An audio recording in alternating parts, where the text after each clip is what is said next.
meus queridos, tudo bom com vocês? Bem-vindos à nossa aula de Geografia. Estamos na aula do 7º ano, aula de número 29. Eu sou a professora Flaviane e não deixem de ter em mãos os materiais para vocês irem anotando ao longo da aula. Vai ajudá-los a responder atividades, vai ajudá-los a fixar melhor o conteúdo. Eu não sei vocês, mas quando eu vou ouvindo, vou parando, escrevendo, a partir do momento que eu passo para o papel, eu consigo fazer uma melhor fixação, eu consigo compreender melhor. Então, não deixem, de ter em mãos, por esses motivos, esses materiais, ok? Hoje, a gente vai começar uma série de aulas sobre regionalização geoeconômica, tá? Então, é referente à regionalização do Brasil, questões envolvendo economia mesmo do Brasil. Então, divisão territorial, levando em conta fatores ali econômicos. Então, qual é o nosso objetivo? Classificar as regiões geoeconômicas do Brasil. Então, vamos começar.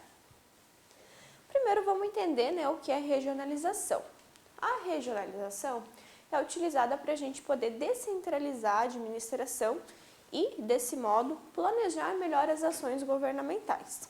A gente utiliza ainda para coletar dados, realizar estudos sobre determinado território.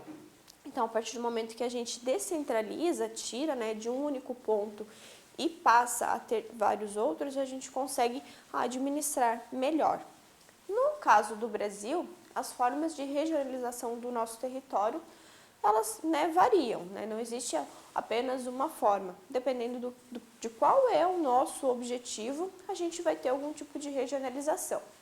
Uma das mais populares, e a que a gente acaba mais vendo, a mais utilizada, é de macro-regiões brasileiras, da qual o IBGE fez essa classificação e a gente divide, então, o país como um todo em 5 regiões, que são a Norte, Nordeste, Centro-Oeste, Sudeste e Sul. Essa é a regionalização mais conhecida, que a gente acaba vendo na mídia também, então é a mais conhecida dentre as regionalizações que nós podemos utilizar. Então essa é a oficial do IBGE. É importante lembrar que as regiões elas se relacionam entre si e não devem ser consideradas unidades isoladas.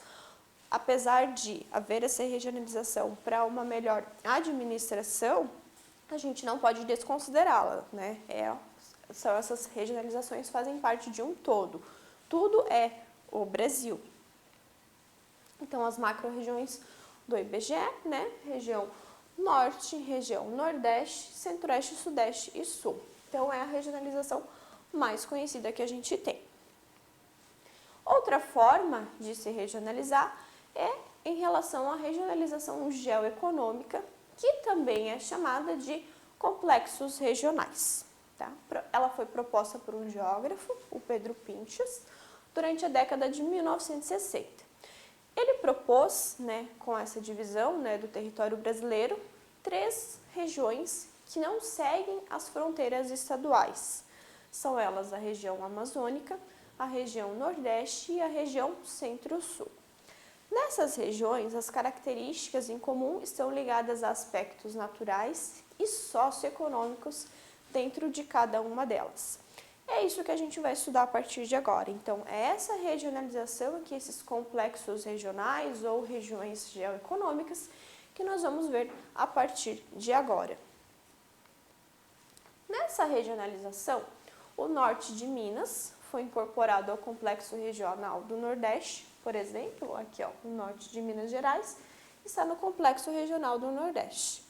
Já no Mato Grosso, do Tocantins e a parte ocidental do Maranhão, tem uma economia mais integrada à região da Amazônia. Então, aqui, essa região aqui, vai acabar pertencendo à região da Amazônia. Então, são esses 3. Em verde, a região, o complexo regional da Amazônia. Depois, em amarelo, o complexo regional do Nordeste.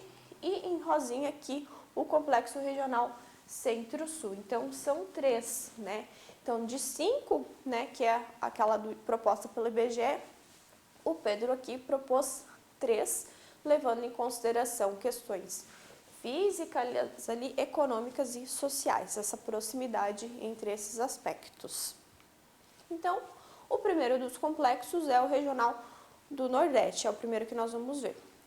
Ao falarmos desse complexo, né, o Complexo Regional do Nordeste, ou da região geoeconômica, né, do Nordeste, é importante que a gente não confunda essa região com a região Nordeste, né, que é parte da regionalização oficial do IBGE lá. Essa confusão ela pode acontecer, né, por conta das áreas em comum que essas regiões têm, ok? Então, são regiões diferentes. A partir do momento que a gente fala complexo regional, nós temos que nos lembrar desses aspectos ali, físicos, econômicos e sociais, tá? Então, complexo regional do Nordeste. Quando nós falamos da região Nordeste, estamos falando da regionalização do IBGE. Então, desde o início da colonização, né, do nosso território ali do Brasil, no século XVI, até ali aproximadamente meados do século XVIII, o Nordeste foi a região mais rica do país, era a região mais importante e a mais rica do país. A partir desse período, teve sua importância política e econômica diminuída. Então, o maior símbolo, né, dessa perda, dessa importância dessa região ali foi a transferência da capital da colônia, a capital do Brasil, no ano de 1763, de Salvador para o Rio de Janeiro. Então, a gente tem essa descida da capital. Então, ele desce aqui de Salvador, ali da Bahia, ele vai descer, então, para o Rio de Janeiro. Então, até, né, esse século ali, até o século XVIII ali, o Nordeste era a região mais importante do país em relação à economia e política, né? Economicamente, né, a produção de açúcar entrou em declínio, o que fez com que o Nordeste perdesse a sua principal fonte de produção de riqueza. Então, é aí que a gente começa a ter o declínio dessa região, sem contar, né, a falta de investimento do próprio governo em manter essa região, né, com recursos e para que ela pudesse continuar produzindo alguma coisa. Então, aqui a gente tem, ó, Salvador. Aqui eu coloquei uma dica para vocês acessarem esse site aqui, ó, que mostra mais fotos de Salvador durante esse período ali, durante esse período em que o áureo período, né, o período em que essa cidade ali, ela estava no seu auge. Então, se vocês tiverem interesse em ver essas fotos mais antigas, ver como era antes, né, essa região ali, então vocês podem acessar aqui. Como consequência, né, muitas pessoas passaram a migrar para outras regiões em busca de melhores condições. Associado a isso, a gente observa, né, ao longo dos séculos, ao longo do tempo ali, investimentos pouco diversos naquela região e baixa disponibilidade hídrica, né, em relação à água, agravando ainda mais esse cenário. Então, a escassez da água ali, né, nesse complexo ali, a falta de recursos para se trabalhar, né, a falta de recursos financeiros fez com que as pessoas elas passassem a procurar outros locais, né, saíssem, então. É uma região de expulsão. A região geoeconômica do Nordeste é menor, né, em dimensões territoriais, então em tamanho, e também em desenvolvimento econômico, em relação às outras duas ali. Mas tem uma ocupação intermediária em relação à população. É a mais antiga em termos de ocupação, né, pelos colonizadores europeus. Então, como a gente viu, ela era, né, o ponto de político e econômico, né, do Brasil ali até o século XVIII. Então, aqui são essas, ó, essa é a região geoeconômica do Nordeste, são esses os estados. Apesar de não possuir exatamente a mesma base geográfica, né, conforme o IBGE lá, a base geográfica do Complexo Regional do Nordeste é quase a mesma. Então, os estados do Maranhão, do Ceará, da Paraíba, Piauí, Pernambuco, Rio Grande do Norte, Alagoas, Bahia e Sergipe, né, fazem parte desse complexo. Por se tratar de um complexo regional muito heterogêneo, ou seja, muito diferente, o Nordeste é dividido em 4 principais sub-regiões: Zona da Mata, Agreste, Sertão e Meio Norte. Então, o Complexo Regional do Nordeste, ele é subdividido ainda dentro dessas regiões aqui, dessas outras. Então, aqui, ó, o Complexo Regional do Nordeste, ele vai ser dividido em Meio Norte, Sertão, o Agreste e a Zona da Mata, ok? Apesar de ainda apresentar baixos índices sociais, é necessário, né, que a gente tire da cabeça, a gente desmistifique essa imagem do Nordeste como um espaço pobre, seco e de repulsão populacional. As principais atividades econômicas desenvolvidas no complexo vão ser no meio norte, então nessa região aqui, ó, meio norte, o extrativismo vegetal, a agricultura tradicional ali de algodão, cana-de-açúcar e arroz. Já no sertão, voltar aqui, o sertão que é o próximo, aqui ó, é a maior faixa então, né, ali dentro do complexo. O sertão a gente vai ter pecuária extensiva de corte, agricultura, né, de alguns cultivos, ali milho, feijão e cana-de-açúcar, por exemplo, cultivo irrigado de frutas, flores também. Nas áreas litorâneas ocorre a extração de sal e também a presença de indústrias, né, como têxtil e de confecções ali. Depois a gente tem a zona da mata, então que é a próxima aqui, ó, a zona da mata. Aqui já é mais próximo ao litoral, aqui é a zona da mata. Predominam então as grandes propriedades agrícolas que tem a monocultura da cana, né, destinada para a exportação do açúcar. Além da cana também tem o cultivo de cacau, fumo, a gente tem a produção de sal marinho, né, no Rio Grande do Norte e o agreste, que é aquela região a menorzinha de todas, aqui ó, essa faixa aqui de transição ali. A principal atividade econômica nesses trechos mais secos ali é a pecuária extensiva e nos trechos que são mais úmidos a agricultura de subsistência e a pecuária leiteira, tá?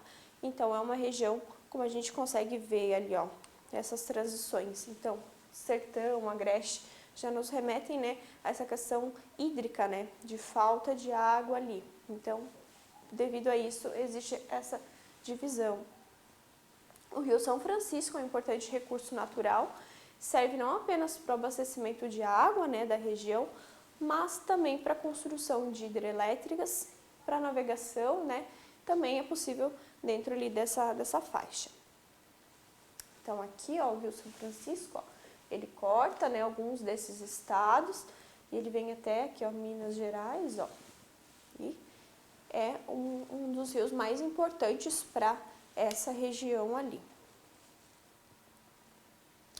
E é isso, por enquanto, pessoal. Na nossa próxima aula, a gente vai continuar falando sobre os demais complexos regionais. Então, hoje nós vimos o Complexo Regional do Nordeste, onde ele se localiza, as principais atividades econômicas que a gente consegue encontrar. Então, o que eu quero que vocês levem, principalmente para a próxima aula, é que os complexos regionais, eles vão além das fronteiras dos estados, ok? Então, tem estados que um pedacinho do estado vai estar em um complexo e o restante vai estar em outro complexo. Então, o que liga, né, um complexo ao outro, o que faz com que determinado estado ou aquele ponto ali esteja incluso naquele complexo, são essas características físicas, econômicas e sociais. Então, é isso que forma os complexos regionais. Então, estão além das fronteiras que a gente conhece, né, em relação àquela classificação do IBGE, ok? Então, não esqueçam disso, não deixem de revisar, espero que vocês tenham anotado tudo que foi necessário, né, tudo que foi possível. E nós nos vemos, então, na nossa próxima aula e não deixem de fazer as suas atividades. Tchau, tchau!